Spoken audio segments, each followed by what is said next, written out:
review for Ben-Hur. Ben-Hur is the 6th adaptation of the original story put to screen.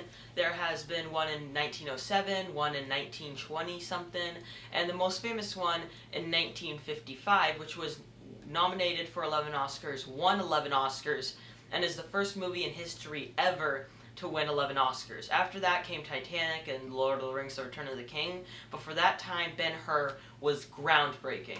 So Ben-Hur is a classic story, and it follows two brothers who were born together, they're adopted, and then eventually they are split up when they are on opposite sides of religion and war.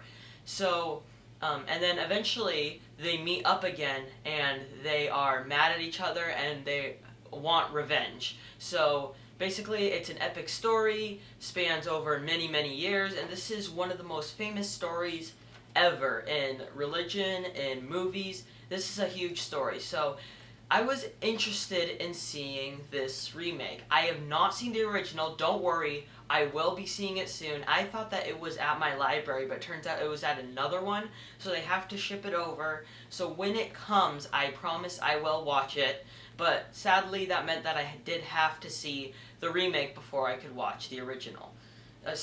Yeah, exactly. So I had interesting expectations levels for Ben-Hur. I didn't know what to expect. The trailers to me looked awful. A lot of it looked bad. And I can say that I did not like this movie. This was quite a bad movie.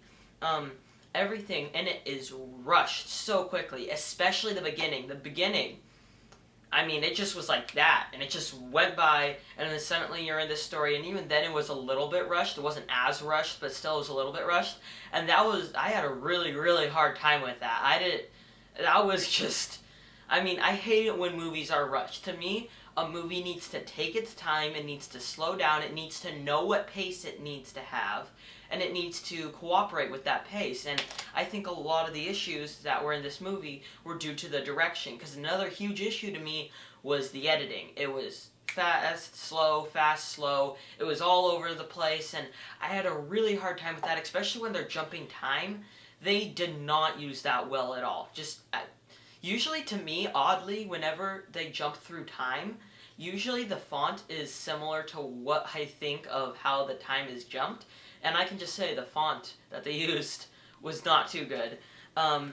Also, I was very tired of this movie 30 minutes in, and this is a long movie. It's 2 hours and 12 minutes, and you can tell that this movie was supposed to be 3 hours, but it was 2 hours and 12 minutes, and 30 minutes in, I was tired of it. I'm like, okay, I hope that this is over soon. So I actually was very thirsty, so I went out of my theater to get a drink of water. I checked the time, and I was 30 minutes in, and it felt like an hour and a half.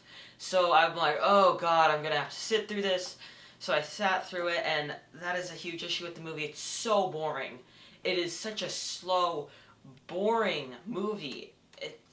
It's hard to sit through, and to me, I'm fine with slow movies. If a movie is required to be slow, then that's good. Batman v Superman came out earlier this year. That movie did not need to be slow, and a lot of the defenders say, well, you just didn't like it because it was a slow movie. But the issue there is that it didn't need to be slow. A movie like One Flew Over the Cuckoo's Nest, my favorite film of all time, that was a necessarily slow movie, and I loved that aspect of it. However, falls under the BVS, where it was slow for absolutely no reason. The action is okay at best. A lot of the cinematography during the action, to me, one of the best parts of the movie was how the cinematography, it was a very well shot movie, but during the action sequences, it was all over the place, especially the chariot scene, and that really stood out throughout the entire movie, and I'm glad I did not see this movie in 3D, because I bet I would have gotten a headache. As I already said, that this is a very boring movie, and you don't care about anything. Everything is so one-dimensional. The characters, the story, it's all one-dimensional, and I haven't seen the original, but I already know that that will not be one-dimensional. However, the story, it was just very one-dimensional. There are good things about this movie. As I mentioned, it's well shot, and the performances are fine for mostly everyone, except for Morgan Freeman, who did nothing in this movie. I mean, his character did stuff, but he did nothing. He just sort of stood around and looked at people with just solemn faces like, yep, I don't know why I'm in this movie. I guess I'm getting a big paycheck for this. It's exactly what he looked like throughout this movie, but everybody else did well, especially Toby Kebbell. He's always better than the movie that he's in. He's always the best part of the movie that he's in. And also, okay, so I'm going to bring up a very weird example here, but The Breakfast Club, my number 2 movie of all time, they had a quote in it. John Bender says that in the world, there are 2 kinds of fat people. The people that were born to be fat, and the people that were once thin and became fat. And this movie is one that was born to be thin, but became fat, because you can see the good movie in it. There are so many moments that you think, wow, that was a really powerful moment. That was a really well done, well shot, well directed moment. And then it completely screws it up in the next 2 scenes, which are inconsistent, terribly edited, and terribly directed. So if you would have, I think that this movie felt rushed just overall, and I think that if this movie was rushed on set, that was a huge issue, and they should have just slowed down and taken their time, and I think that this movie could have been better if it was longer. That is just my opinion. Now, there is one huge issue I have in the movie that I do not want to spoil in case you want to see the movie, so I will give my grade now, similar to my review that I just put up for Kubo, but I will give my score now, and then I will spoil what I wanted to spoil, just because it got on my nerves. Okay, so overall, Ben-Hur is a bad movie. It's not terrible because there are those moments that are well done. And you can see that this movie is still a well done movie. However, it's just bogged down by its absolutely terrible editing and just how rushed it is. So that is why I give Ben-Hur a 4 out of 10.